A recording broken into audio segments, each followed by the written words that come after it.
Please won't you pray with me? May the words of my mouth and the meditations of all of our hearts together find their way into the heart of God this morning. Amen. So today is Mother's Day. Happy Mother's Day to all the mothers. I meant to say that at the beginning. Yay.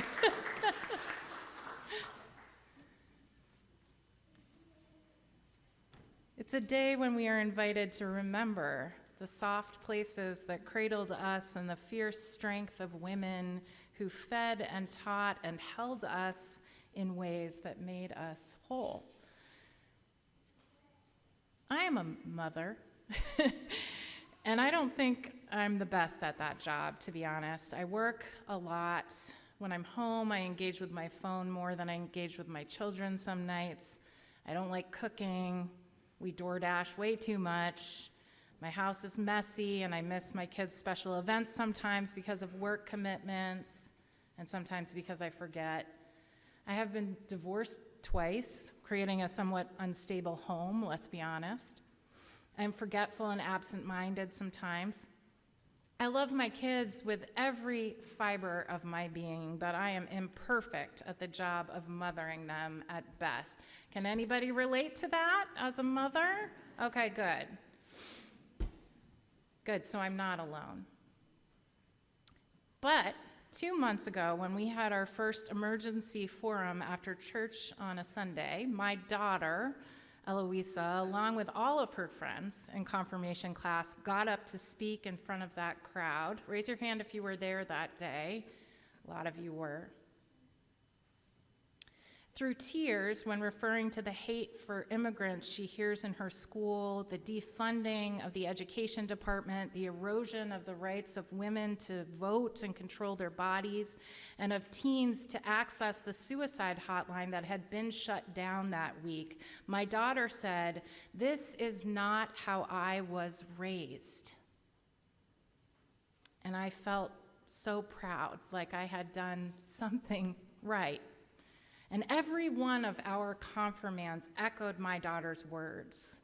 They are bewildered at the country they are about to inherit.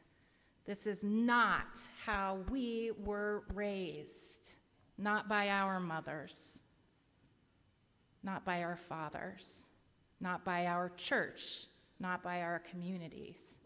The disconnect between how they were mothered and how leaders are leading feels cataclysmic to them. In 1870, Julia Ward Howe issued the original Mother's Day proclamation, not to sell greeting cards, but to call for peace. How many of you have actually heard the Mother's Day proclamation, the reason for this holiday? Raise your hand if you have. Okay, some of you, very few of you. She wrote, "Arise, all women who have hearts, whether your baptism be that of water or of tears. Say firmly, we will not have great questions decided by irrelevant agencies. Our husbands shall not come to us reeking with carnage for caresses and applause. Our sons shall not be taken from us to unlearn all that we have been able to teach them of charity, mercy, and patience. We women of one country will be too tender of those of another country to allow our sons to be trained to injure theirs. From the bosom of the devastated earth, a voice goes up with our own. It says, disarm, disarm. The sword of murder is not the balance of justice." That is the legacy of this holiday.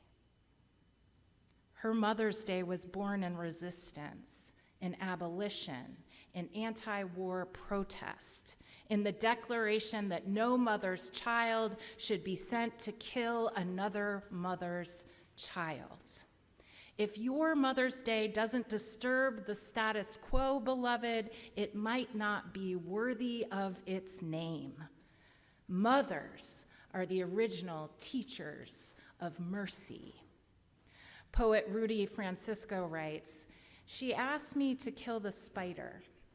Instead, I get the most peaceful weapons I can find. I take a cup and a napkin. I catch the spider, put it outside, and allow it to walk away. If I am ever caught in the wrong place at the wrong time, just being alive and not bothering anyone, I hope I am greeted with the same kind of mercy. We live in a world where mercy is often mistaken for weakness, where we are told to be hard-nosed, tough on crime, unyielding in punishment. But mercy, real mercy, is not weakness. Mercy is the brave decision to see the whole person. Mercy is refusing to define someone by the worst moment of their life. Mercy is not about ignoring harm. It is about refusing to perpetuate it. Mercy means we stop the cycle. Mercy is the mother who feeds the child of her enemy. Mercy is the community member who says, "You will not arrest this woman without coming through me." Mercy is the activist who gets arrested for caring too much. Mercy is the love that refuses to quit even when it costs everything. The Hebrew word often translated as mercy is hesed, a word that means steadfast love, covenant faithfulness, and compassionate loyalty. Mercy is the message of the gospel, the extravagant, wasteful love of God that pursues us relentlessly and will not let us go, that always welcomes us home. The merciful love of God extends to all people, all people. It welcomes people of all nations and cultures and races and identities and social classes and religious traditions. Mercy is the message of the gospel. We know from Jesus that if the gospel is not good news to the poor, the imprisoned, the refugee, the outcast, the marginalized, and the despised, it is not good news at all. Our biblical characters failed to understand and live the gospel all the time. So if you are having a tough time being and living good news in a cruel and punishing world, please give yourself a break. These people had access to the prophets and they still didn't get it. For example, in Micah, a man pleads with the prophet, "How can I please God? With burnt offerings, year-old calves, thousands of rams, 10,000s of rivers of oil, my firstborn kid, the fruit of my body for the sin of my soul? I don't get it. What does God want from me?" the man says. And the prophet Micah says, "Friend, this is not a one-time transaction, rivers of oil in exchange for salvation. He has told you, O mortal, what is good. And what does the Lord require of you but to do justice, love, mercy, and to walk humbly with your God?" Your debt to God is lifelong, and it requires a reorientation, a complete reorientation of your life to walk humbly in the way of love. That kind of love that enacts justice and mercy and kindness. Maybe we have never even thought of offering thousands of rams and rivers of oil or our firstborn child to repay our debt to God, although some days I'd be happy to let God borrow her. But we do have a similar desire for an easy transactional relationship with God. Maybe we figure if we check all the boxes, like volunteer as a Little League coach and come to church on Sunday occasionally and pray once a week and give to the United Way at Christmas and call our mothers, then we'll get to heaven one day, right? But the prophet tells us that God does not require an exchange of our hard-earned resources for salvation. No, God calls us to walk humbly in the way of love for a lifetime so that we might experience wholeness here on this earth.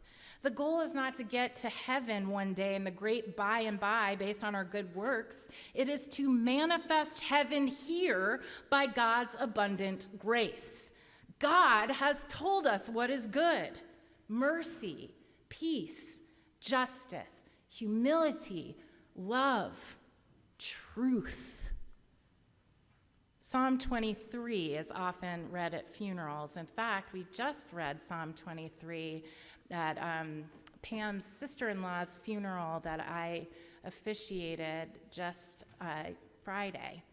And it is often read there because it is a comfort to people. But we forget that it is also a psalm of resistance.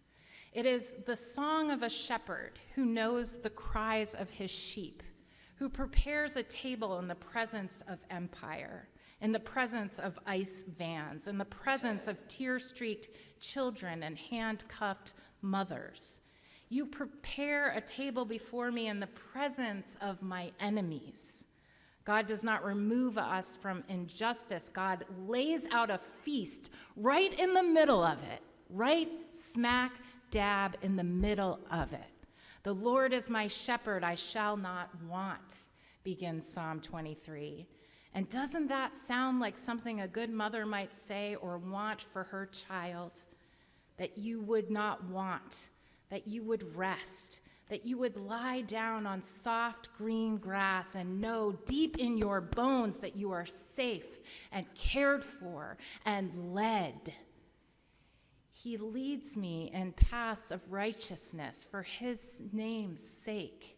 That word righteousness gets a bad rap sometimes, but it isn't about being perfect or pious. It's about justice, right relationship, about making sure all God's children are fed and seen and healed and held. A mother at her best is a fierce advocate for righteousness, for fairness, for her child to grow up in a world where justice rolls down like waters. But this shepherding God doesn't stop with justice. Surely goodness and mercy shall follow me all the days of my life, the psalmist says. Mercy. The thing that shows up after failure, the hand that pulls you in when you're hardest to love, the meal on the table anyway, the grace that doesn't need you to earn it. That's what mothering at its most divine looks like. Justice and mercy walking side by side, correction with compassion, boundaries wrapped in tenderness, a love that both insists on your growth and never lets go of your hand. Not every mother could do that. Not every child received it. But the good news is this: God is still shepherding us, still feeding us, still restoring our souls. And the church, we can be mothers to each other. We can birth a better world.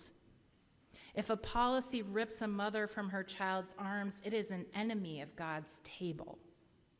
If a nation cannot distinguish between law and love, between control and compassion, it has wandered far from God. God's justice does not wear a uniform or disappear people off the street. God's justice carries bread and wine and lays out a table, even when the world says she doesn't belong here. Beloved, it is tempting to make Mother's Day gentle, to soften it into brunches and roses and Facebook tributes, but our mothers taught us better than cruelty, exclusion, and violence. So what do? We do justice. We demand accountability for inhumane immigration enforcement. We vote, we organize, we refuse to look away. We love mercy. We resist the urge to demonize. We intervene when compassion is punished. We maintain our humanity in the midst of cruelty. We walk humbly. We admit we don't have all the answers. We listen to those on the margins. We let their pain reshape our theology, our understanding of God. There's an emergency Mother's Day protest today on the Worcester Common at 2:00 p.m. to insist that ICE stop their inhumane family separation policies and stop disappearing people off our streets. Please come to it. There's no better way to celebrate Mother's Day. It's way better than a brunch. God is not neutral in the face of suffering. God is a mother birthing justice through our resistance and our tears. Let this Mother's Day be a call not just to remember those who have nurtured us, but to become midwives of mercy. We were not raised this way, beloved. Remember how you were raised. We will be the ones who set the table in the presence of cruelty and dehumanization. We will midwife a better world for our children. Local pastor and friend of First Church, Reverend Peter Perry, said this: "A sermon cannot release a captive. A prayer cannot bring a tyrant to justice. A hymn cannot restore a broken nation. But a worshiping congregation grounded in these things can proclaim the gospel of Jesus, and that gospel can transform the world. Because surely goodness and mercy shall follow us all the days of our life, and we will live in the house of the Lord forever." Amen.